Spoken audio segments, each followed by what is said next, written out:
1720년 파리, 은행 앞 거리엔 지폐를 귀금속으로 바꾸려는 사람들의 절규로 가득 찼습니다. 이 종이 쪼가리가 우릴 속였고 내 전 재산이 날아갔고 난 이제 끝이라는 사람들의 탄식이었습니다. 그러나 은행 문은 끝내 열리지 않았고 금고는 텅 비어 있었습니다. 이 혼란의 중심에는 스코틀랜드 출신의 한 남자가 있었습니다. 존 로. 현대 금융의 문을 연 인물, 신용의 연금술사, 동시에 프랑스를 파산시킨 사기꾼. 프랑스는 오래전부터 위기의 늪에 빠져들고 있었습니다. 루이 14세가 유럽의 패권을 쥐기 위해 벌인 끝없는 전쟁, 그리고 궁정의 사치스러운 지출이 재정을 갉아먹었습니다. 1716년 무렵 프랑스 왕실의 빚은 왕국이 한 해 동안 생산하는 부의 절반에 이르렀습니다. 금과 은은 국경 밖으로 흘러나갔습니다. 가난한 평민들에게 세금을 더 거둘 여력조차 남아있지 않았습니다. 그때 존 로는 절박한 프랑스 권력의 심장부를 파고 들었습니다. 그리고 프랑스를 뒤흔들 제안을 내놓습니다. 금과 은은 이미 고갈되었습니다. 이제는 귀금속이 아니라 왕의 신용으로 돈을 만들어야 합니다. 그것이 프랑스를 다시 일으킬 유일한 길입니다. 존 로는 왕실의 빚을 유통 가능한 지폐로 바꾸자고 주장한 겁니다. 그 시절 사람들은 귀금속만이 진짜 돈이라 믿었습니다. 하지만 존 로는 알고 있었습니다. 믿음이 곧 돈이 되는 세상을 만들 수 있다는 걸. 왕정 시절 귀족들은 면세 특권을 누렸습니다. 그들은 왕에게 돈을 빌려주고 이자를 받았고 왕은 평민에게 받은 세금으로 귀족에게 이자를 지급했습니다. 이 모순된 구조가 프랑스를 병들게 했습니다. 1716년 존 로는 방크 제네랄이라는 민간 은행을 세우고 왕의 신용을 담보로 한 지폐를 발행했습니다. 지폐는 종이 조각에 불과했지만 그 위에 왕의 신용이 얹혀지자 귀금속처럼 가치가 생겼습니다. 왕에게서 돈을 돌려받을 가망이 없던 귀족들은 손에 쥐고 있던 죽은 국채를 은행에 예치하고 그 대가로 실제로 쓸 수 있는 살아있는 지폐를 받았습니다. 왕정은 세금 납부에 지폐 사용을 의무화했고 지폐는 상인과 평민에게도 쓸모를 얻게 되었습니다. 사람들은 그 지폐로 물건을 사고 임금을 주고 세금을 냈습니다. 파리의 상거래가 되살아나고 신용이 실제로 경제를 움직이기 시작했습니다. 1717년 존 로는 한 걸음 더 나아갔습니다. 루이지애나 식민지 개발을 명목으로 미시시피 회사를 설립한 겁니다. 겉으로는 신대륙을 개척하는 사업이었지만 사실은 왕실의 빚을 주식으로 바꾸는 국가 차원의 거대한 작전이었습니다. 처음에 미시시피 회사의 주식은 오직 국채로만 살 수 있었습니다. 국채를 가진 귀족들은 자신의 채권을 회사의 주식으로 교환했고 이후 국유화된 은행이 발행한 지폐로도 이 주식을 살 수 있게 되었습니다. 주식을 담보로 또 다른 대출이 가능했습니다. 그렇게 은행은 더 많은 지폐를 찍어냈습니다.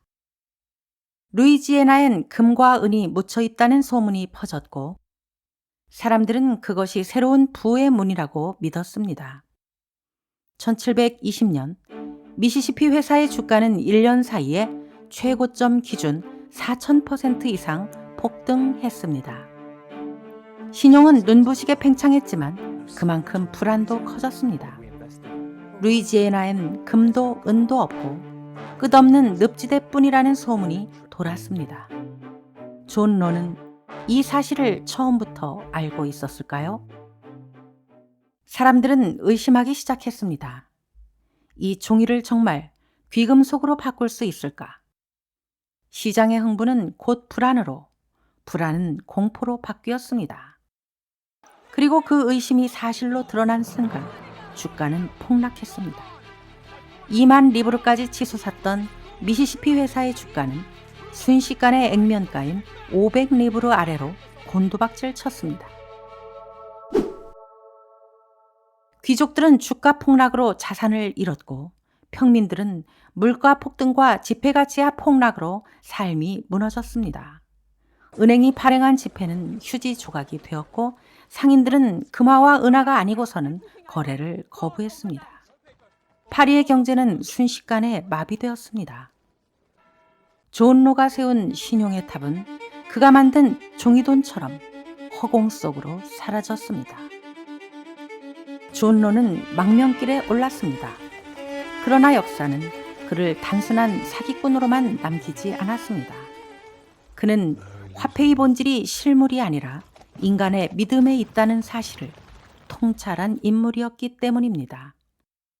화폐는 공기와 같다. 눈에 보이지 않지만 모두가 믿으면 그것이 화폐가 된다.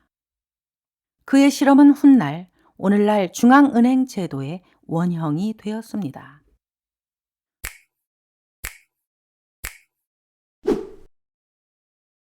존 로 이후 자본주의는 눈에 보이지 않는 신용으로 경제를 움직이는 기술을 만들어냈습니다. 그러나 그 바탕에는 언제나 신뢰의 문제가 남았습니다. 신뢰는 무엇으로 보증되는가? 18세기에는 왕의 약속이, 20세기에는 중앙은행의 약속이 그 답이었습니다. 그리고 21세기 또 한 명의 인물이 등장합니다. 이 질문 자체를 무의미하게 만들어버린 익명의 존재, 사토시 나카모토.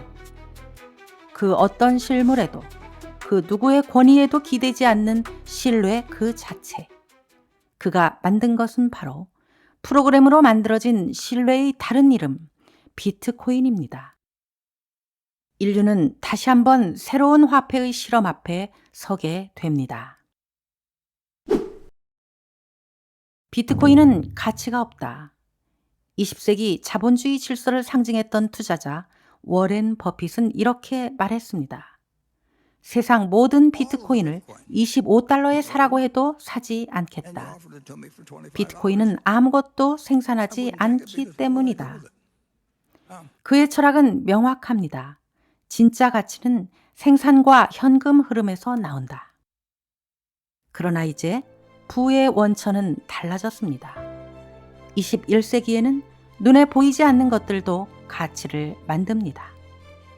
여전히 공장은 돌아가고 사람들은 물건을 만듭니다. 하지만 그 모든 흐름을 움직이는 것은 이제 데이터와 코드입니다.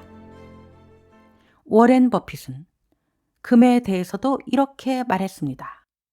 금은 땅속에서 캐내어 녹이고 다시 금고에 묻어두고 그걸 지키라고 하면서 사람들에게 돈을 준다. 아무 쓸모가 없다. 하지만 역설적으로 금은 그 쓸모없음의 속성 때문에 화폐가 될 수 있었습니다. 만약 곡물이나 철강처럼 쓰임새가 많았다면 사람들은 그것을 저장하지 못했을 겁니다.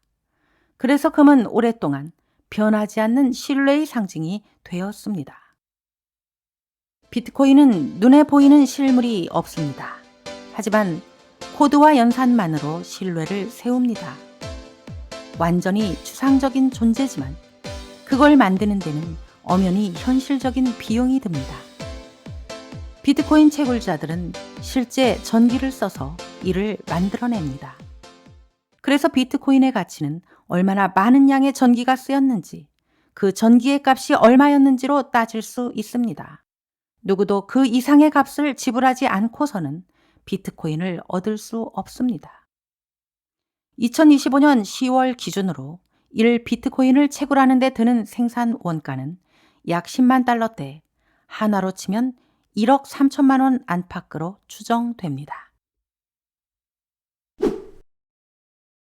비트코인은 우리에게 가치 판단의 지평을 확장하라고 요구합니다. 우크라이나나 베네수엘라 시민들에게 비트코인은 전쟁과 화폐 붕괴 속에서도 재산을 지키고 생존을 이어가기 위한 정당한 선택이 될 수 있습니다. 그 선택이 법적으로 합법하지 않더라도 말이죠. 비트코인은 질서의 중심에서 밀려난 사람들에게 자율성과 선택권을 돌려주는 기술입니다. 어떤 이에게는 무가치해 보이지만 그들에게는 마지막 생존의 가능성이 됩니다. 존 로의 화폐 실험은 국가에 대한 믿음을 돈으로 바꾼 실험이었습니다. 사토시 나카모토의 화폐 실험은 사람들이 돈을 믿는 방식을 기술로 바꾼 실험입니다.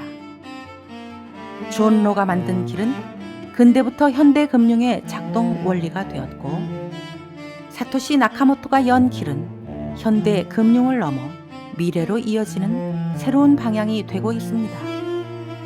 그리고 그 길 끝에서 우리가 마주하는 것은 사람들의 믿음이 스스로 질서를 만들어내는 새로운 체계입니다. 여기까지 비트코인 없는 미래는 없다의 챕터 1 비트코인이라는 새로운 규범 부분을 풀어내었습니다. 다음 시간에 찾아올 챕터 2 지정학으로 본 달러 편을 기대해 주세요.